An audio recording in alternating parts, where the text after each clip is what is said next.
അതിവിശിഷ്ടമായൊരു ഇസ്മുണ്ട് അള്ളാഹുവിൻ്റെ അസ്മാഉൽ ഹുസ്നയിലെ.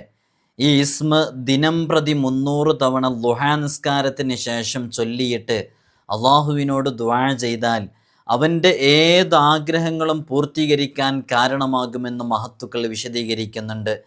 ഈ ഇസ്മിനെ 1,67,281 തവണ പല തവണകളിലായിട്ട് എപ്പോഴെങ്കിലുമൊക്കെയായിട്ട് ഈ എണ്ണം മനസ്സിലാക്കിയിട്ട് ആത്മാർത്ഥമായി ചൊല്ലിത്തീർത്ത് ഉടനെ അള്ളാഹുവിനോട് ദുആ ചെയ്താൽ, ഇത് പറയുമ്പോൾ ഇത് 1,67,281 എന്ന് പറയുമ്പോൾ കൂടുതലില്ലേ? അതിന് ഒറ്റയടിക്കിരുന്ന് ചൊല്ലേണ്ടതല്ല. എപ്പോഴെങ്കിലൊക്കെയായിട്ട് ചൊല്ലിത്തീർത്ത് അള്ളാഹുവിനോട് തീർന്ന ഉടനെ ദുആ ചെയ്താൽ ഒരുപാട് മഹത്വങ്ങളുണ്ട്. അതോടുകൂടെ തന്നെ അതിനുശേഷം ചെയ്യുന്ന ദുആ അതിന് പെട്ടെന്ന് ഇജാബത്ത് ലഭിക്കും, അവൻ്റെ ആഗ്രഹങ്ങൾ പൂർത്തീകരിക്കാൻ കാരണമാകും എന്നുള്ളതാണ്. ഈ നാമം സ്ഥിരമായി പതിവാക്കുകയാണെങ്കിൽ ഏതു പാപിയും ക്രമേണ പരിശുദ്ധതയിലേക്ക് തിരിച്ചെത്തും. അന്നു ജനിച്ച ശിശുവിനെ പോലെയുള്ള പരിശുദ്ധതയിലേക്ക്. മദ്യപാനികൾ, വ്യഭിചാരികൾ തുടങ്ങി തെമ്മാടിത്തരങ്ങളിലേർപ്പെടുന്ന ഹറാമിൻ്റെ ബന്ധങ്ങളിലേക്ക് കൂട്ടുനിൽക്കുന്ന അതിൽ പെട്ടിട്ടുള്ളവരൊക്കെ നന്നായിത്തീരാനും ഖൈറിൻ്റെയും സലാഹിൻ്റെയും അഹിലുകാരായ മക്കളായി വളരാനും ഈ ഇസ്മിനെ വളരെ ആത്മാർത്ഥമായി ചൊല്ലാൻ മഹാന്മാർ നിർദ്ദേശിക്കാറുണ്ട്. നമ്മൾ ഇന്ന് അത്രയും ശ്രേഷ്ഠതയുള്ള ഒരു ഇസ്മിനെ കുറിച്ചാണ് ചർച്ച ചെയ്യുന്നത്. ഇൻഷാ അല്ലാഹ് വിഷയം പൂർണ്ണമായി മനസ്സിലാക്കണം, ക്ലാസ് പൂർണ്ണമായും കേൾക്കണം എന്ന് ഓർമ്മപ്പെടുത്തുകയാണ്. വിഷയത്തിലേക്ക് പ്രവേശിക്കുന്നതിൻ്റെ മുമ്പ് എല്ലാ ദിവസവും നമ്മൾ സൂചിപ്പിക്കാറുള്ളത് പോലെ തന്നെ നേരിട്ട് കാണാനുള്ള ഡേറ്റ് ചൊവ്വാഴ്ചകളിൽ മാത്രമാണ്. ചൊവ്വാഴ്ച നേരിട്ട് വരാൻ വേണ്ടി ബുക്ക് ചെയ്യാൻ വിളിക്കേണ്ടത് ഞായറാഴ്ച 10 മണിക്കാണ്. ഞായറാഴ്ച 10 മണിക്ക് ബുക്ക് ചെയ്തതിന് ശേഷം മാത്രമാണ് വരേണ്ടതെന്ന് ഓർമ്മപ്പെടുത്തുകയാണ്. അല്ലാഹു സുബ്ഹാനഹു വ തആല നാം അനുഭവിക്കുന്ന എല്ലാ പ്രതിസന്ധികളിൽ നിന്നും, പ്രയാസങ്ങളിൽ നിന്നും, ബുദ്ധിമുട്ടുകളിൽ നിന്നും, വിഷമതകളിൽ നിന്നൊക്കെ നമുക്ക് വലിയ രക്ഷയും സമാധാനവും സന്തോഷവും ഖൈറും അഭിവൃദ്ധിയും നൽകി അനുഗ്രഹിക്കുമാറാകട്ടെ എന്ന് ആത്മാർത്ഥമായി ഇത്തരുണത്തിൽ ദുആ ചെയ്യുകയാണ്. അള്ളാഹുവിൻ്റെ അതിവിശിഷ്ടമായൊരു ഇസ്മാണ് അത്തവ്വാബ് എന്ന് പറയുന്ന ഇസ്മ. നമുക്കൊക്കെ അറിയാം, അള്ളാഹുവിൻ്റെ അമൂല്യമായൊരു ഇസ്മാണ് തവ്വാബ് എന്ന് പറയുന്നത്. തൗബ എന്ന പദത്തിൽ നിന്നാണ് അത്തവ്വാബ് എന്ന് പറയുന്ന ഈ ഒരു പദം ഉണ്ടായിട്ടുള്ളത്. തൗബ എന്ന് പറഞ്ഞാൽ നമ്മൾ അള്ളാഹുവിലേക്ക് ഖേദിച്ച് പാശ്ചാത്തപിച്ച് മടങ്ങുക, അറിയാലോ. ഈ ഒരു പദത്തിൽ നിന്നാണ് അത്തവ്വാബ് എന്നുള്ള പദം ഉണ്ടായിട്ടുള്ളത്. തൗബയ്ക്ക് പാശ്ചാത്താപം എന്നാണ് അർത്ഥം എന്ന് നമുക്ക് കൃത്യമായി അറിയാവുന്നതാണ്. നമ്മൾ വിശിഷ്ടമായ ദിവസങ്ങളിലൊക്കെ അള്ളാഹുവിലേക്ക് തൗബ ചെയ്ത് മടങ്ങുന്നവരുമാണ്. അള്ളാഹു നമ്മുടെ ദോഷങ്ങളൊക്കെ നമുക്ക് പുറത്തു തരട്ടെ.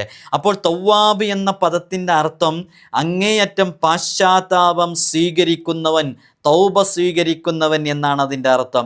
അപ്പോൾ നമ്മളൊക്കെ ചെയ്യുന്ന തൗബ അള്ളാഹു സുബ്ഹാനഹു വ തആല സ്വീകരിക്കുന്നുണ്ട്, അള്ളാഹു അത് സ്വീകരിക്കും. അള്ളാഹുവിന് തൗബ ചെയ്യുന്നവരെ ഇഷ്ടമാണ്. പാപങ്ങൾ ചെയ്യാനുള്ള ഒരു സഹജതയോടുകൂടെ, സാഹചര്യത്തോടുകൂടെ, അതിനുള്ള ഒരു ത്വരയോടുകൂടെയാണ് മനുഷ്യനെ സൃഷ്ടിക്കപ്പെട്ടിട്ടുള്ളത്. മലക്കുകൾ പാപങ്ങളൊന്നും ചെയ്യൂല, അവർ ദോഷങ്ങളൊന്നും ചെയ്യൂല. അമ്പിയാക്കളും മഅസൂമീങ്ങളാണ്. പക്ഷെ സാധുക്കളായ നമ്മളൊക്കെ എപ്പോഴും നമ്മൾ ദുർബലരാണ്. നമുക്ക് ദോഷങ്ങൾ ചെയ്യാനുള്ളൊരു ടെൻഡൻസി ഓൾറെഡി നമുക്ക് ഇൻബിൽട്ടായിട്ടുണ്ടായത് കൊണ്ട് തന്നെ നമ്മളെപ്പോഴും തെറ്റുകളിലേക്ക് ഇങ്ങനെ ഷൈത്വാന് നമ്മളിങ്ങനെ പഴപ്പിച്ചുകൊണ്ടേയിരിക്കും. അപ്പോൾ തെറ്റുകളിൽ നിന്നും മാറി ജീവിക്കുക എന്നുള്ളതാണ് നമ്മുടെ ഒരു പോരാട്ടം. യഥാർത്ഥത്തിൽ അത് കൃത്യമായി ഷൈത്വാനിനോട് പോരാടി ജയിച്ചു വരേണ്ടതാണ് ആ വിഷയത്തിൽ. അപ്പോൾ അള്ളാഹു തൗബ ചെയ്യുന്നവരെ ഇഷ്ടപ്പെടുന്നവനാണ്. തൗബ ചെയ്യുന്നവരെ അള്ളാഹു അങ്ങേയറ്റം ഇഷ്ടപ്പെടും, തൗബ അള്ളാഹു സ്വീകരിക്കും എന്നുള്ളതൊക്കെ നമുക്കറിയാം. അപ്പോൾ തൗബ മനസ്സോടെയാണ് എപ്പോഴും അള്ളാഹുവിലേക്ക് അടുക്കേണ്ടത്. നമ്മളിപ്പോൾ ഈ ഒരു ഇസ്മിനെ കുറിച്ച് ഇതിൻ്റെ അമലുകൾ പറയുന്നതിൻ്റെ മുമ്പ് ഇത്തരം വിഷയങ്ങൾ വിശദീകരിക്കാനുള്ള കാരണം എന്താണെന്ന് വെച്ചാൽ, ഇപ്പോൾ നമ്മൾ ഇതുകൊണ്ടൊരു അമല് ചെയ്യുമ്പോൾ ആ അമല് സ്വീകരിക്കപ്പെടണം എന്നുണ്ടെങ്കിൽ നമ്മൾ ആദ്യമായിട്ട് ഇതിൻ്റെ സ്വീകരിക്കപ്പെടണം എന്നുണ്ടെങ്കിൽ എന്ന് പറയുമ്പോൾ അത് കൂടുതൽ എഫക്റ്റ് കിട്ടണമെങ്കിൽ ആത്മാർത്ഥമായിട്ട് ചൊല്ലണം. അപ്പോൾ ആത്മാർത്ഥമായിട്ട് ചൊല്ലണമെങ്കിൽ നമ്മുടെ മനസ്സകങ്ങളിൽ ഇതിൻ്റെ അർത്ഥവും ഇതിൻ്റെ ആശയതലവും കൃത്യമായി നമുക്കൊരു ധാരണ ഉണ്ടായിക്കഴിഞ്ഞാൽ ആത്മാർത്ഥമായി നമുക്ക് ചൊല്ലാൻ കഴിയും പ്രിയമുള്ളവരെ. അതുകൊണ്ടാണ് നമ്മൾ അങ്ങനെ പ്രത്യേകം പറയുന്നത്. അപ്പോൾ അള്ളാഹുവിൻ്റെ അതിവിശിഷ്ടമായ അത്തവ്വാബ് എന്നുള്ള ആ ഒരു ഇസ്മ മനുഷ്യനൊരു വികാര ജീവിയാണ്, അല്ലേ? ചില ദൗർബല്യ നിമിഷങ്ങളിൽ അറിഞ്ഞും അറിയാതെയൊക്കെ നമ്മിൽ നിന്ന് ഒരുപാട് ദോഷങ്ങൾ സംഭവിക്കുന്നുണ്ട്. അപ്പോൾ നിരവധി പാപങ്ങൾ ചെയ്തു കൂട്ടുന്നു. ഒരിക്കൽ അതിൽ അകപ്പെട്ടാൽ ഇനി ഒരിക്കലും തനിക്ക് മോചനമില്ലെന്ന് കരുതി തുടർന്നുള്ള ജീവിതം ഇരുളടഞ്ഞതാണെന്ന് മനസ്സിലാക്കിയിട്ടുണ്ട് ചില ആളുകൾ. ചില ആളുകൾ മദ്യപിച്ചിങ്ങനെ മതിച്ച് നടക്കണം. അപ്പോൾ ഞാനിതിൽ പെട്ടുപോയി, ഇനി എൻ്റെ ജീവിതം ആകെ തകർന്നുപോയി എന്ന് കരുതി അലസമായിട്ട് വീണ്ടും കുടിച്ചുകൊണ്ടിരിക്കുന്ന ആളുകളുണ്ട്. ഈ ഒരു ധാരണ ശരിയല്ല യഥാർത്ഥത്തിൽ. ചില ആളുകൾ ചില ഹറാമിലിങ്ങനെ തുടർന്നുകൊണ്ടിരിക്കുമ്പോൾ അവർ മനസ്സിലാക്കുന്നത് ഇതിൽ നിന്ന് എനിക്ക് മാറാൻ പറ്റുന്നില്ല, ഇതിൽ നിന്ന് എനിക്ക് ഒഴിവാകാൻ പറ്റുന്നില്ല, ഇതിൽ നിന്ന് എനിക്ക് മോചനം കിട്ടുന്നില്ല, ഞാൻ ഇതുകൊണ്ടാകെ തളർന്നു പോയിരിക്കുകയാണ്, ഇനി എൻ്റെ മുമ്പോട്ടൊരു വഴിയില്ല എന്ന് വിചാരിച്ച് അതിലെന്നങ്ങനെ നിലനിൽക്കുന്ന ആളുകളുണ്ട്. അത് ശരിയല്ല. അത് അവനെ യഥാർത്ഥത്തിൽ അധർമ്മത്തിലേക്ക് നയിക്കുക ചെയ്യുക. നമ്മൾ എത്ര വലിയ പാപങ്ങൾ ചെയ്താലും എത്ര വലിയ തെറ്റുകൾ ചെയ്താലും റബ്ബ് നമുക്ക് പുറത്തു തരും. നമ്മേക്കാൾ മുമ്പ് കടന്നുപോയ പൂർവ്വസൂരികളിൽ വലിയ പാപങ്ങൾ ചെയ്തവർക്കൊക്കെ അള്ളാഹു സുബ്ഹാനഹു വ തആല പുറത്തു കൊടുത്തിട്ടുണ്ട്. സ്വഹാബാക്കളിൽ ചില ആളുകളൊക്കെ അവരുടെ ആദ്യ കാലഘട്ടങ്ങളിൽ വലിയ തെറ്റുകളൊക്കെ ചെയ്ത് പെൺകുട്ടികളെ കുഴിച്ചു മൂടിയവർ, മദ്യപിച്ച് നടന്നവർ, ഇവരൊക്കെ വ്യഭിചരിച്ചവർ, ഇവരൊക്കെ അള്ളാഹുവിൻ്റെ ഹബീബിൻ്റെ മുമ്പിൽ വന്നിട്ട് ദോഷങ്ങളും തെറ്റുകളൊക്കെ പറയുമ്പോൾ ഹബീബായ തങ്ങൾ ഇതിൻ്റെ ആ വലിയ ആ അവസ്ഥ മനസ്സിലാക്കിയിട്ട് അങ്ങനെ പ്രയാസത്തിലിരിക്കുന്ന സമയത്തായിരിക്കും ആയത്തിറങ്ങുക. ആ ആയത്തിലൂടെ അവർക്ക് പുറത്തു കൊടുത്തിരിക്കുന്നു എന്ന് പറയുന്നതാണ് കേൾക്കുക. അപ്പോൾ അങ്ങനെയുള്ള അവർക്ക് മാപ്പുണ്ട് എന്ന് പറയുന്നതാണ് കേൾക്കുന്നത്. അപ്പോൾ എത്ര വലിയ പാപങ്ങൾ ചെയ്താലും അള്ളാഹു സുബ്ഹാനഹു വ തആല പുറത്തു വരും. അപ്പോൾ ഏത് തരം പാപങ്ങളായാലും നമ്മുടെ ഭാഗത്ത് നിന്ന് ഉണ്ടാകേണ്ട ഒരു കാര്യമാണ് തൗബ എന്ന് പറയുന്ന സംഭവം. അപ്പോൾ തൗബ നമ്മുടെ ഭാഗത്തു നിന്ന് ഉണ്ടാകണം, പശ്ചാത്താപം ഉണ്ടായിരിക്കണം. അത് എങ്ങനെയാണ് വേണ്ടത്? തെറ്റു ചെയ്ത ഉടനെ തന്നെ വേണം. അതൊരു തൗഫീഖാണ്. തെറ്റ് ചെയ്ത ഉടനെ തന്നെ തൗബയിലേക്ക് ഉളരാൻ കഴിയുക, തൗബയിലേക്ക് പെട്ടെന്ന് എത്തിച്ചേരാൻ കഴിയുക എന്നുള്ളത് അതൊരു വലിയ തൗഫീഖാണ്. ഈ തെറ്റ് ചെയ്തിട്ട് ആ തൗബയിലേക്ക് പെട്ടെന്ന് എത്താൻ കഴിയാതെ താമസിക്കുന്നത് അത് മറ്റൊരു കുറ്റമായി കണക്കാക്കപ്പെടും എന്നുള്ളതാണ്. ഖേദിച്ചു മടങ്ങൽ അനിവാര്യമായ തെറ്റ് ചെയ്തു കഴിഞ്ഞാൽ, ഖേദിച്ചു മടങ്ങേണ്ട ചില തെറ്റുകളുണ്ടല്ലോ, അത്തരം തെറ്റുകൾ നമ്മുടെ ജീവിതത്തിൽ നിന്ന് സംഭവിച്ച് കഴിഞ്ഞാൽ അതിൽ നിന്നും മടങ്ങാതിരിക്കൽ അത് മറ്റൊരു പാപമാണെന്ന് പണ്ഡിതന്മാർ കൃത്യമായി വ്യക്തമാക്കിയിട്ടുണ്ട്. അതുകൊണ്ട് നമ്മൾ കൃത്യമായി മനസ്സിലാക്കേണ്ടത് അള്ളാഹു തൗബ സ്വീകരിക്കുന്നവനാണ്, അള്ളാഹു തൗബ ചെയ്യുന്നവനെ ഇഷ്ടപ്പെടുന്നവരാണ്, അള്ളാഹുവിന് തൗബ ചെയ്യുന്നവരെ ഏറെ ഇഷ്ടമാണ്. അള്ളാഹു എത്രയോ ആളുകൾക്ക് പുറത്തു കൊടുത്തിട്ടുണ്ട്. അതുകൊണ്ട് എൻ്റെ ദോഷം അള്ളാഹു പുറത്തു വരും എന്നാണ് മനസ്സിലാക്കേണ്ടത്. ഈ തവ്വാബ് എന്ന് പറഞ്ഞ ഇസ്മുമായി ബന്ധപ്പെട്ട വിഷയമാണ് നമ്മൾ ചർച്ച ചെയ്യുന്നത്. പക്ഷേ സൃഷ്ടികളിൽ കുറേ ആളുകൾ അതിനൊന്നും തയ്യാറാകുന്നില്ല എന്നുള്ളതാണ്. ആളുകൾ ഇങ്ങനെ തെറ്റുകൾ ചെയ്യുന്നു, അതിലിങ്ങനെ ഒരു കൂസലും ഇല്ലാതെ നിരന്തരം തെറ്റുകളിലിങ്ങനെ തുടർന്നുകൊണ്ടിരിക്കണം. അത് കറാഹത്തല്ല, ഹറാമായ കാര്യങ്ങൾ. അതിൽ നിന്നും മോചനം ലഭിക്കാൻ അള്ളാഹുവിനോട് യാചിക്കുന്നവർ, ദുആ ചെയ്യുന്നവർ തുലോം തുച്ഛമാണ്. അള്ളാഹുവിനോട് എപ്പോഴും ദുആ ചെയ്യണം, അള്ളാഹു എനിക്കതിനെ തൊട്ടൊരു ഹിഫ്ള് നൽകണേ. നമുക്ക് നമ്മുടെ മനസ്സാക്ഷിയോട് ചോദിച്ചു നോക്കാം, നമ്മൾ നിരന്തരം അഡിക്റ്റഡ് ആയിട്ടുള്ള ഏതെങ്കിലും തെറ്റുകളുണ്ടെങ്കിൽ നമുക്കൊരു മനസ്സുണ്ടോ? ആദ്യമേ ഉണ്ടോ നമ്മുടെ മനസ്സിൽ അത് ശരിയല്ല എന്നുള്ളൊരു നിലപാട്? എന്നാൽ വലിയ ഭാഗ്യമാണ്. ആ ഒരു മനസ്സ് നമുക്ക് വേണം. അപ്പോൾ ഓരോരുത്തരുടെ സ്വഭാവം, പെരുമാറ്റ ചട്ടങ്ങളൊക്കെ നേരത്തെ അള്ളാഹുവിനെ അറിയാവുന്നത് കൊണ്ട് തന്നെ അള്ളാഹു ഇതിനെക്കുറിച്ചൊക്കെ കൃത്യമായിട്ട് ഖുർആനിൽ താക്കീത് നൽകിയിട്ടുണ്ട്, വാർണിംഗ് നൽകിയിട്ടുണ്ട്. അതിനെക്കുറിച്ച് നമ്മൾ ഉണർത്തിക്കൊണ്ടിരിക്കുന്നുണ്ട്, ബോധവാന്മാരാക്കിക്കൊണ്ടിരിക്കുന്നുണ്ട്. പക്ഷേ ഇതൊക്കെ ബോധവാന്മാരാക്കിയാലും കുറഞ്ഞ ആളുകൾ മാത്രമാണ് നന്ദിയുള്ളവർ. ഖലീലും മാ യശ്കുറൂൻ എന്നല്ലേ, വളരെ കുറഞ്ഞ ആളുകൾ. അതുകൊണ്ട് തന്നെ ഈ ഇസ്മിന്, ഈ തെറ്റുകളുമായി ബന്ധപ്പെട്ട വിഷയത്തിൽ വലിയ പ്രാധാന്യമുണ്ട്. എന്താണെന്ന് വെച്ചാൽ നമ്മുടെ ജീവിതത്തിൽ സംഭവിച്ച ഏതേതു തെറ്റുകളുണ്ടോ ആ തെറ്റുകളൊക്കെ പുറത്തു തരാൻ ഈ ഇസ്മ കാരണമാകുന്നുള്ളതാണ്. അടിമകളെക്കുറിച്ച്, സൃഷ്ടികളെക്കുറിച്ച്, മനുഷ്യരെക്കുറിച്ച് ഈ ഒരു ഇസ്മ ചേർത്തി പറയുമ്പോൾ യഥാർത്ഥത്തിൽ ഇത് അള്ളാഹുവിൻ്റെ നാമാണല്ലോ. അള്ളാഹുവിൻ്റെ നാമം തന്നെ നമ്മൾ അടിമകളിലേക്ക്, സൃഷ്ടികളിലേക്ക് നോക്കിയിട്ട് പറയുമ്പോൾ അതിൻ്റെ അർത്ഥതലത്തിൽ വരുന്ന മാറ്റങ്ങൾ പറയാറുണ്ട് അല്ലേ. ഇതിൽ അങ്ങനെ സൃഷ്ടികളിലേക്ക് ചേർത്ത് പറയുമ്പോൾ ഇതിൻ്റെ അർത്ഥത്തിൽ തൗബ ചെയ്യുന്നവൻ, പശ്ചാത്തപിച്ച് മടങ്ങുന്നവൻ എന്ന അർത്ഥത്തിലൊക്കെ നമുക്ക് ഉപയോഗിക്കാം. അള്ളാഹുവിലേക്ക് ഈ ഒരു പദം ചേർത്തി പറയുമ്പോൾ തൗബ സ്വീകരിക്കുന്നവൻ, തൗബ പശ്ചാത്താപം ധാരാളം സ്വീകരിക്കുന്നവൻ എന്നൊക്കെയാണ് അതിൻ്റെ അർത്ഥം അല്ലേ. അപ്പോൾ നമ്മുടെയൊക്കെ ദോഷങ്ങൾ പുറത്ത് കിട്ടാൻ 409 409 409 തവണ എല്ലാ ഫർള് നിസ്കാരങ്ങൾക്ക് ശേഷവും ഇത് ഉരുവിട്ട് അള്ളാഹുവിനോട് ദുആ ചെയ്താൽ അവൻ്റെ എല്ലാ ദോഷങ്ങളും പുറത്തു കിട്ടും എന്നുള്ളതാണ്. നമ്മുടെ അടുക്കലൊക്കെ പലപ്പോഴും പലരും വരുമ്പോൾ അവരിൽ നിന്ന് സംഭവിച്ചു പോയ, അവർക്കതിൽ ഖേദമുണ്ട്, ഇതാരോടെങ്കിലൊക്കെ പറയണമല്ലോ, ഒരു നല്ല ഒരാളോട് പറഞ്ഞ് അവരതിന് നിർദ്ദേശിക്കുന്ന കാര്യങ്ങൾ ചെയ്യണമല്ലോ എന്ന് പറഞ്ഞ് പലരും പല തെറ്റുകളും അവരുടെ ജീവിതത്തിൽ നിന്ന് സംഭവിച്ചത് ചിലപ്പോൾ ചില സന്ദർഭങ്ങളിലൊക്കെ പലരും പറയാറുണ്ട്. കഴിഞ്ഞ ദിവസം ഒരു ചെറുപ്പക്കാരൻ വന്ന്, അവരുടെ പേരൊന്നും സൂചിപ്പിക്കാത്തതുകൊണ്ട് അതാരാണ് എന്താണെന്നൊന്നും അറിയില്ല, വിഷയം മനസ്സിലാക്കാൻ വേണ്ടി മാത്രം അങ്ങനെ നമ്മൾ സൂചിപ്പിക്കുകയാണ്. ഇത് ഈ പറയുന്നത് കൊണ്ട് എന്നോട് പറഞ്ഞ ആൾക്കൊരു മോശം ഉണ്ടാവില്ല, കാരണം ആരാന്ന് നിങ്ങൾക്കറിയുന്നില്ല. ഞാൻ അവരെ പേരോ സ്ഥലമോ ഒന്നും വെളിപ്പെടുത്തുന്നില്ല.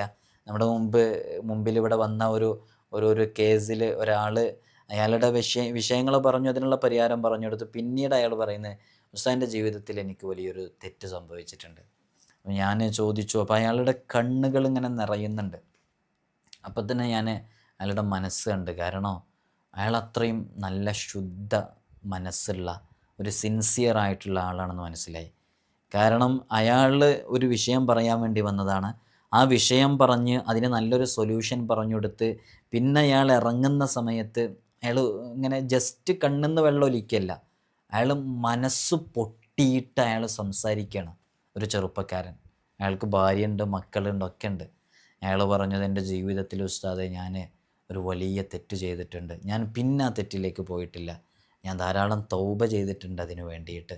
എന്നിട്ടാണല്ലോ, അപ്പോൾ ഞാൻ എല്ലാം മനസ്സിലാക്കി. കാരണം അയാൾ ആ തെറ്റ് ചെയ്തു, ആ തെറ്റ് ചെയ്തതിൽ അയാൾക്ക് വലിയ ഖേദമുണ്ട്.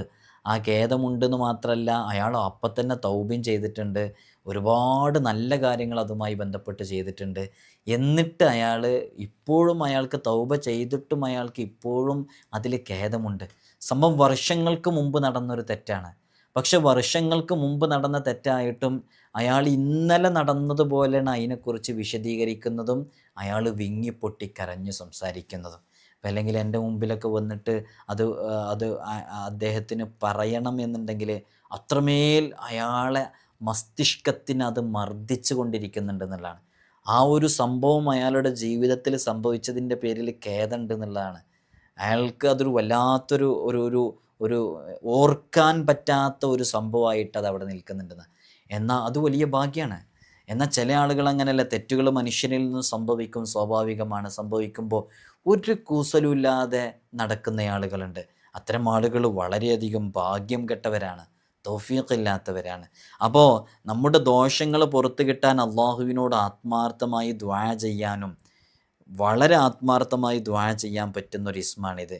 അവ എങ്ങനെയാണ്? 409 തവണ എല്ലാ നിസ്കാരങ്ങൾക്ക് ശേഷവും ഇത് ഉരുവിട്ടുകൊണ്ട് അള്ളാഹുവിനോട് പൊറുക്കലിനെ ചോദിക്കുക, യാ തവ്വാബ് യാ അല്ലാ എന്ന് പറഞ്ഞിട്ട്. അപ്പോൾ നമ്മുടെ ആഗ്രഹങ്ങൾ ഇതുവഴി പൂർത്തീകരിക്കൽ എങ്ങനെയാണെന്നറിയോ? നമ്മുടെ ദോഷങ്ങൾ കാരണമാണ് പല സംഗതികളും ചിലപ്പോൾ മുടക്കായി കിടക്കുന്നത്.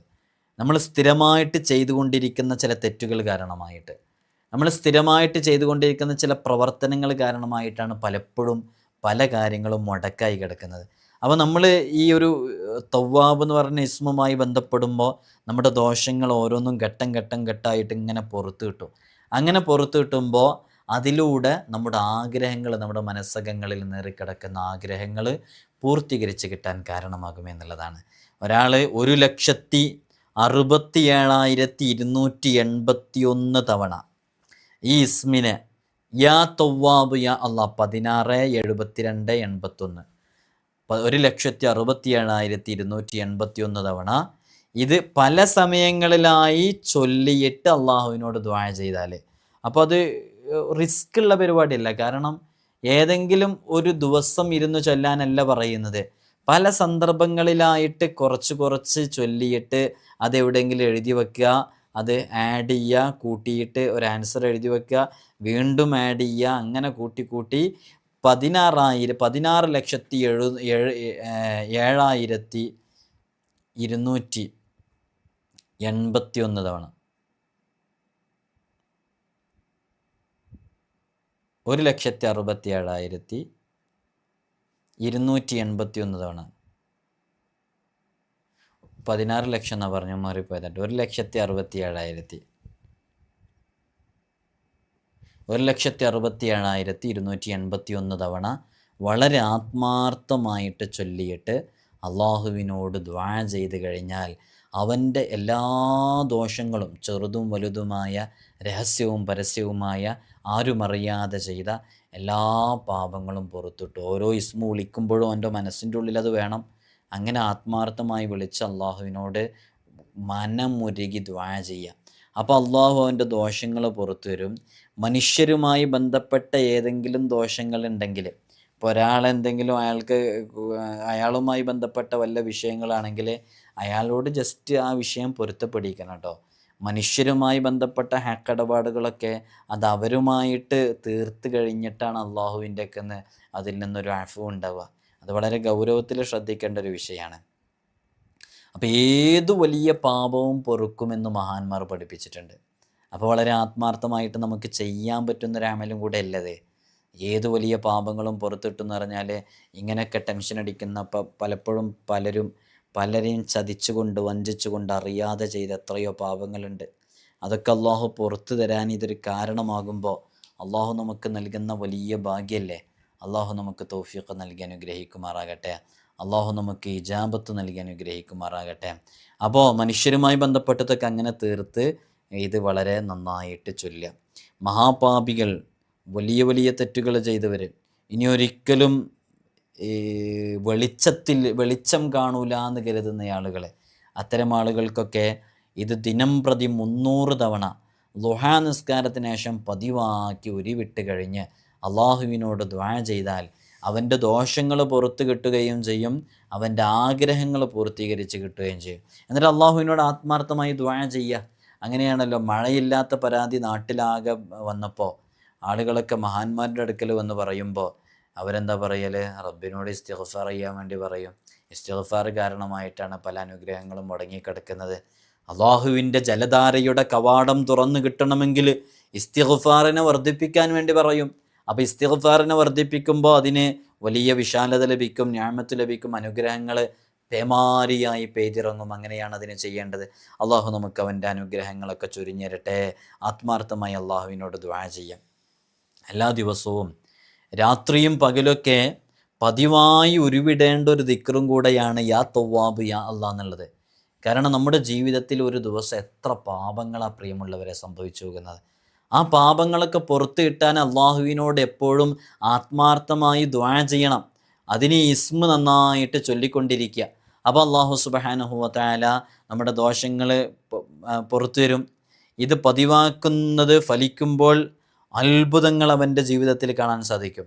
ശരിക്കും പറഞ്ഞിട്ടുണ്ടെങ്കിൽ അവൻ്റെ ജീവിതത്തിൽ ഉണ്ടാകുന്ന ഒരുപാട് ശ്ലഥവിചാരങ്ങൾ, തെറ്റുകൾ, അരുതായ്മകൾ, മദ്യപാനം ഉൾപ്പെടെയുള്ള ലഹരി വസ്തുക്കളുമായി ബന്ധപ്പെട്ടുള്ള ജീവിതം, ഒരു ഹറാമ് തന്നെ ഒഴിവാക്കാതെ അതിലിങ്ങനെ സ്ഥിരമായി നിൽക്കുന്ന അവൻ്റെ ജീവിതശൈലി, ഇതൊക്കെയാണ് അവൻ്റെ ജീവിതത്തിൽ സംഭവിക്കുന്ന ഇത്തരം അപജയങ്ങൾക്കും പരാജയങ്ങൾക്കും തടസ്സങ്ങൾക്കൊക്കെ കാരണം. അപ്പോൾ ഒരു സുപ്രഭാതത്തിൽ അവനിങ്ങനെ യാ തവ്വാബ് യാ അല്ലാഹ് എന്നുള്ളത് ആത്മാർത്ഥമായി ഇങ്ങനെ ചൊല്ലാൻ തീരുമാനിക്കുകയാണ്. അങ്ങനെ അവനിതിങ്ങനെ ചൊല്ലിക്കൊണ്ടിരിക്കുമ്പോൾ അള്ളാഹു അവൻ്റെ ദോഷങ്ങൾ ഓരോന്നിങ്ങനെ പുറത്തു കൊടുക്കുകയാണ്. ഈ ഇസ്മ ചൊല്ലുന്നതിൻ്റെ കാരണമായിട്ട് അവൻ്റെ ഹൃദയത്തിൽ ഈമാനികമായൊരു വെളിച്ചം വരികയാണ്. ആ ഈമാനികമായ വെളിച്ചം വരുമ്പോൾ അവനക്ക് ഇസ്ലാമികമായ ആത്മീയമായി ഒരു മുഅ്മിനായി ജീവിക്കാൻ കഴിയുന്നു. അങ്ങനെ മുഅ്മിനായി ജീവിക്കാൻ കഴിയുമ്പോൾ ഈ ഇസ്മ കാരണമായിട്ട് അവൻ്റെ ജീവിതത്തിൽ വലിയ അത്ഭുതങ്ങളും സംഭവിക്കുന്നു. അതിത് കാരണമായിട്ടാണ്. അള്ളാഹു സുബ്ഹാനഹു വ തആല നമുക്ക് തൗഫീഖ് നൽകട്ടെ. അങ്ങനെയാണല്ലോ മാലിന്യം നമ്മുടെ ശരീരത്തിൽ നിന്ന്, ആത്മാവിൽ നിന്ന് നീക്കം ചെയ്യപ്പെടുമ്പോൾ നമ്മുടെ ശരീരത്തിൽ വലിയ അത്ഭുതങ്ങൾ സംഭവിക്കും. പിന്നെ നമ്മുടെ ശരീരത്തിൽ ഈച്ച പോലും ഇരിക്കൂല. കാരണം മാലിന്യമില്ലല്ലോ. ഞാനിത് വേറൊരു അർത്ഥത്തിലാണ് കേട്ടോ പറയുന്നത്. കാരണം മാലിന്യമുള്ളിടത്താണല്ലോ ഈച്ച ഇരിക്കുക. ഇനിയിപ്പോൾ അതിന് മനുഷ്യന്മാരുടെ ശരീരത്തിൽ ഇസ്തിഗ്ഫാർ ചൊല്ലുന്നവരുടെ ശരീരത്തിൽ ഈച്ച ഇരിക്കില്ല എന്നൊന്നും പറഞ്ഞു വരരുത്. കാരണം അത്രമേൽ സവിശേഷമായ ആ ഇസ്മിൻ്റെ മഹത്വം പറഞ്ഞെടുത്ത് അതിൻ്റെ മഹത്വം മനസ്സിലാക്കാൻ വേണ്ടി പറഞ്ഞത്. അപ്പോൾ ഇത്തരം ഈ ജീവികളൊക്കെ മാലിന്യത്തിലിരിക്കുന്നവരെ ഒഴിവാക്കും. കാരണം നമ്മുടെ ശരീരം ആത്മീയമായി ശുദ്ധീകരിക്കപ്പെട്ടു. അപ്പോൾ ഒരു ആത്മീയമായ ഈച്ചയുമായി ബന്ധപ്പെട്ടാണ് അത് മനസ്സിലാക്കി വെക്കേണ്ടത്. ചില ആളുകളുടെ ശരീരത്തിൽ അങ്ങനെ ഭൗതികമായ ഈച്ചകളോ അവരുടെ ശരീരം അത്രയും ശുദ്ധമാകുമ്പോൾ അങ്ങനെയായിരിക്കും അവരുടെ ജീവിതം ഉണ്ടാകുക. പാപച്ചുമടേറി വരുന്നവർ റിയാദകളൊക്കെ പാലിച്ച് വളരെ ആത്മാർത്ഥമായി അവൻ്റെ സർവ്വ പാപങ്ങളും പൊറുക്കാൻ വേണ്ടിയിട്ട് ഈ ഇസ്മിനെ വളരെ ആത്മാർത്ഥമായി ഉരുവിട്ടുകൊണ്ടിരുന്നാൽ അള്ളാഹു സുബ്ഹാനഹു വ തആല അവൻ്റെ മല പോലെ വന്ന ദോഷങ്ങൾ, സമുദ്രത്തിൻ്റെ നൊരയോളം വന്ന പാപങ്ങൾ അള്ളാഹു സുബ്ഹാനഹു വ തആല അവന് പുറത്തു മാപ്പാക്കി കൊടുക്കും എന്നുള്ളതാണ്.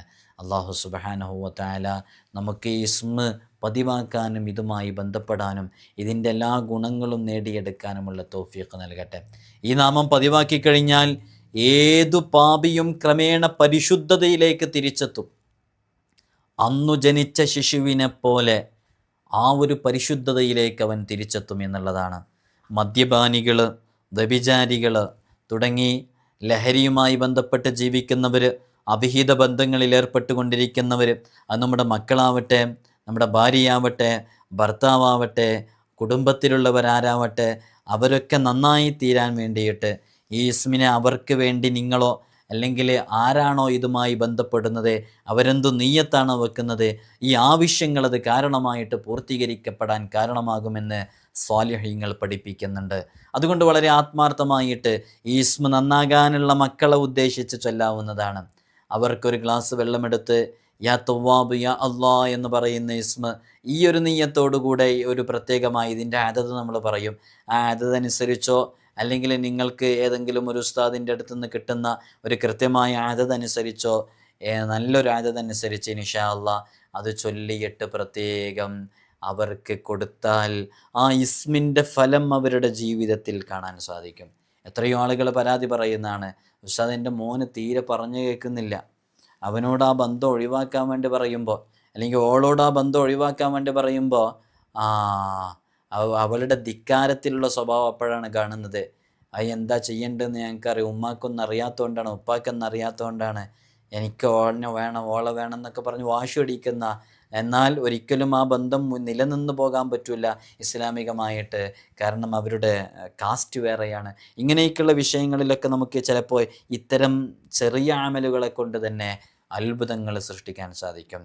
ലഹരിയുമായി ബന്ധപ്പെട്ടവർ കഞ്ചാവിന്, MDMക്ക്, LSDക്കൊക്കെ അഡിക്റ്റഡ് ആയിട്ടുള്ള മക്കളുണ്ടെങ്കിൽ അവർക്കൊക്കെ അവരറിയാത്ത രൂപത്തിൽ ചായയോ മറ്റൊക്കെ കൊടുക്കുന്ന സമയത്ത് അതിൽ പതുക്കെ കൊടുത്തു കഴിഞ്ഞാൽ അതിൽ വലിയ മാറ്റമുണ്ടാകുന്നത് കാണാൻ സാധിക്കും. അള്ളാഹു തൗഫീഖ് നൽകട്ടെ. സുബ്ബൂഹുൻ എന്ന് പറയുന്ന ഇസ്മ, ഹക്കീം എന്ന് പറയുന്ന ഇസ്മ, ഈ ഇസ്മ ഇതുമായി ബന്ധപ്പെട്ട് ചേർത്തിയിട്ട് ചൊല്ലുമ്പോൾ അതിന് കൂടുതൽ ഫലം ലഭിക്കും എന്നുള്ളതാണ്. കാരണം തസ്ബീഹിൻ്റെ തേജസ്സുകൾ വെളിപ്പെടുന്ന സങ്കേതമാണ് യഥാർത്ഥത്തിൽ പരിശുദ്ധി. ആ ഒരു പരിശുദ്ധതയിലേക്ക് മടങ്ങുമ്പോൾ തസ്ബീഹിലേക്കാണ് മടങ്ങുന്നത്. അപ്പോൾ ചെയ്തു പോയ പാപങ്ങളിൽ നിന്ന് ഖേദിച്ച് മടങ്ങുന്ന വ്യക്തി ആ ഒരു പ്രഭയുടെ തേജസ്സിൻ്റെ പാരാവാരത്തിലൂടെ അവനിങ്ങനെ ഒഴുകും, അതിൻ്റെ ആഴിയിലേക്ക് മുങ്ങുകയും ചെയ്യും. അങ്ങനെ അയാൾ പരിശുദ്ധിയുടെയും പാരമ്യം പ്രാപിച്ച വ്യക്തിയായി തീരുകയും ചെയ്യും. ഇതിനൊരു മലക്കുണ്ട്, ഈ ഒരു ഇസ്മിന്. ആ ഇസ്മിൻ്റെ ആ മലക്കിൻ്റെ കീഴിലെ ഒരുപാട് 4 നായകന്മാരുണ്ട്. ഓരോ നായകന് കീഴിലും 409 അണികളുണ്ട്. ഓരോ അണിയിലും 409 മലക്കുകളുണ്ട്. ഈ നാമവുമായി ബന്ധപ്പെടുമ്പോൾ ആ മലക്കുകളുടെയൊക്കെ ഹെൽപ്പ്, ഖിദ്മത്ത് നമുക്ക് ലഭിക്കാൻ കാരണമാകും. ഈ ഇസ്മിൻ്റെ അദദെന്ന് പറയുന്നത് എത്രയാണെന്ന് ചോദിച്ചാൽ തവ്വാബ് എന്നല്ലേ, താ എത്രയാണ്? അബ്ജദ്, ഹവ്വസ്, ഹുത്തി, കലമൻ, സാഫസ്, ഖറഷത്ത്, സഖീദ്, ലള. താ എന്ന് പറഞ്ഞാൽ 400 അതങ്ങേ ലാസ്റ്റിലേക്ക് എടുക്കുന്നത് 400 തായിൻ്റെ. അപ്പോൾ 400. പിന്നെ വാവ് എത്രയാണ്? വാവ് മനസ്സിലാക്കാൻ ഞാൻ ട്രിക്ക് പറഞ്ഞു തന്നിരുന്നു. വാവ് ഇങ്ങനെയാണല്ലോ എഴുതുക അല്ലേ, വാവ് ഇങ്ങനെ എഴുതുക, അത് മറിച്ചിട്ടാൽ എത്ര? 6. അപ്പോൾ വാവ് 6. അതേപോലെ ദാലിൻ്റെ മനസ്സിലാക്കാനൊരു ട്രിക്ക് പറഞ്ഞു തന്നിരുന്നു. ദാല് 4, ദാല് 4, കണ്ടില്ലേ? ദാലും 4 ഒരേപോലെ അല്ലേ. അപ്പോൾ ആ ദാലിൻ്റെയും വാവിൻ്റെയും പഠിക്കാൻ എളുപ്പമാണ്.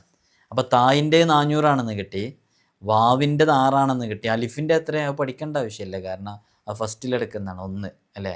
അലിഫ്, അബ്ജദ് എന്ന് പറയുമ്പോൾ നമ്മൾ ഈ അറബി അക്ഷരങ്ങൾ എണ്ണുന്ന ഓർഡറിലല്ല കേട്ടോ ഇതെണ്ണ. അലിഫ് അറബി അക്ഷരങ്ങൾ എണ്ണുമ്പോൾ അലിഫ്, ബാ, താ, അവിടെ 3 താ വരുന്നത് അല്ലേ. എന്നാൽ നമ്മൾ ഈ ഒരു അറബിക് എണ്ണം ഓരോ അക്ഷരങ്ങളുടെ മൂല്യങ്ങളനുസരിച്ച് എണ്ണുമ്പോൾ നമ്മൾ അലിഫ്, ബാ കഴിഞ്ഞിട്ട് ജീമ വരുന്നത്. അബ്ജദ്, താ എവിടെ വരുന്നത്? അവസാനത്തിലാണ് വരുന്നത്. അതുകൊണ്ടാണ് 400 ആയത് തായിൻ്റെ. മനസ്സിലായില്ലേ? 1 2 3 4 5 6 7 8 9 10 കഴിഞ്ഞ് 10 20 30 40 50 60 കഴിഞ്ഞ് ഇങ്ങനെ 100 200 300 400 അവിടെ കിടക്കുന്ന തായ്. നേരെ മറിച്ച് നമ്മൾ സാധാരണ ലെറ്റർ എണ്ണുമ്പോൾ അലിഫ് ബ ത മൂന്നാമത്തെ കിടക്കുന്നത്. അപ്പോൾ അതിൽ വ്യത്യാസമുണ്ട് കേട്ടോ. അപ്പോൾ എന്താ 400 താ, വാവ് എന്നുള്ളത് 6, പിന്നെ അലിഫ് എന്നുള്ളത് 1, നമുക്കറിയാം 1. പിന്നെ വരുന്നത് തവ്വാബ് എന്ന് വരുമ്പോൾ ബ ആണ്. ബായിൻ്റെ 2, അലിഫ് ബ 2 അല്ലേ ബാ. അപ്പം അങ്ങനെ വരുമ്പോൾ 400 6 406 1 407 2 409 ഇതിൻ്റെ ആദത്. ഈ ആദതനുസരിച്ച് നമുക്ക് ചെല്ലാവുന്നതാണ്. അസ്മാഉൽ ഹുസ്നയുടെ റിയാളയൊക്കെ പൂർത്തിയാക്കി വീട്ടേണ്ട ആളുകൾ വളരെ പവിത്രമേറിയ ദിവസങ്ങളൊക്കെ കടന്നു വരുമ്പോൾ ആ ദിവസങ്ങളിൽ നോമ്പുകളൊക്കെ ഉണ്ടാകുന്ന സമയത്ത് പ്രത്യേകമായിട്ട് റിയാള പൂർത്തിയാക്കി വീട്ടാൻ മുതിരുകയാണെങ്കിൽ അത് വലിയ ഫലം ലഭിക്കാൻ കാരണമാകും. അള്ളാഹു സുബ്ഹാനഹു വ തആല അസ്മാഉൽ ഹുസ്ന കൊണ്ട് അമൽ ചെയ്യുന്ന നിരവധി ആളുകളുണ്ട്. അവർക്കൊക്കെ അള്ളാഹു വലിയ റിസൾട്ടും അനുഭവമൊക്കെ നൽകി അനുഗ്രഹിക്കുമാറാകട്ടെ. ഇൻഷാ അല്ലാഹ് റിയാൽ എല്ലാവരും പൂർത്തിയാക്കി വീട്ടാം. ഒരുപാട് അമലുകൾ നമ്മൾ പറഞ്ഞിട്ടുണ്ട്. 12,000 ബിസ്മിയുടെ അമൽ, സൂറത്തുൽ ഫത്ഹിൻ്റെ അമൽ, യാ ഫത്താഹിൻ്റെ അമൽ, യാ ലത്തീഫിൻ്റെ അമൽ, സൂറത്തു യാസീനിൻ്റെ നിരവധി അമലുകൾ, ഓരോ ഇസ്മുകളെക്കുറിച്ച് നമ്മൾ പറഞ്ഞ അമലുകൾ എല്ലാം ചെയ്തു നോക്കാം. ഏതിലാണ് നമ്മുടെ കവാടം തുറക്കപ്പെടുക എന്ന് പറയാൻ പറ്റില്ല. അള്ളാഹു സുബ്ഹാനഹു വ തആല നമുക്ക് തൗഫീഖ് നൽകട്ടെ. എല്ലാ ദിവസവും നമ്മൾ സൂചിപ്പിക്കാറുള്ളത് പോലെ തന്നെ ജീവിതത്തിൽ ഒരിക്കലും കളവ് പറയരുത്, ഒരാളെയും കുറ്റം പറയരുത്, അന്യൻ്റെ മനസ്സ് വേദനിപ്പിക്കരുത്. 5 വഖത്ത് നിസ്കാരം ഒരു കാരണവശാലും ഖളാ ആകുന്ന സാഹചര്യം നമ്മുടെ ജീവിതത്തിലോ നമ്മുടെ മക്കളുടെ ജീവിതത്തിലോ നമ്മുടെ ഉത്തരവാദിത്തമുള്ളവരുടെ ജീവിതത്തിലോ ഉണ്ടാകാതിരിക്കാൻ നാം ഒക്കെ ശ്രദ്ധിക്കണം. ഖു അൻഫുസക്കും വ അഹ്ലീക്കും നാറ. നിങ്ങൾ നിങ്ങളുടെ സ്വശരീരങ്ങളെയും നിങ്ങളുടെ അഹിലുകാരുടെ ശരീരങ്ങളെയൊക്കെ നിങ്ങൾ കത്തിയാളുന്ന നരകത്തിനെ തൊട്ട് സൂക്ഷിക്കണേ എന്ന് വിശുദ്ധ ഖുർആൻ നമ്മോട് പറഞ്ഞിട്ടുണ്ട്. അള്ളാഹു നമ്മയൊക്കെ നന്നാക്കി തരട്ടെ. എല്ലാവരും ദുആ ചെയ്യണം. അസ്സലാമു അലൈക്കും വറഹ്മത്തുള്ളാഹി വബറകാതുഹു.